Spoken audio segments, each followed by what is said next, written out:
మందులు మెడిసిన్స్ అవన్నీ వేసి ఇస్తారన్నమాట. బట్ ఇదైతే చెట్టు నుండి తెప్పించుకునేవి, అవి అంత ఫాస్ట్గా వేసారు కాబట్టి ఇవి మంచి న్యాచురల్ అన్నమాట. అండ్ ఇవైతే కట్ చేసుకుని అండ్ బెస్ట్ రెసిపీ దీంట్లో చెప్పాలంటే అండ్ ఇది బెస్ట్ రెసిపీ ఏంటంటే ఇన్ సమ్మర్లో ఈ తాటి ముంజల్ని తీసి ఒక బౌల్లో వేసుకొని, నాకు చాలా ఇష్టం, వాటర్లో వేసుకొని షుగర్ ఎక్కువ వేసుకొని అది ఫ్రిడ్జ్లో 3 hours 2 hours సోక్ చేసుకోవాలి.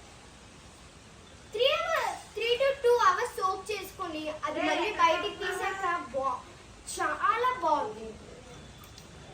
If you want to try like this, మీరు ట్రై చేస్తే సూపర్గా దీంట్లో you will fall love in this.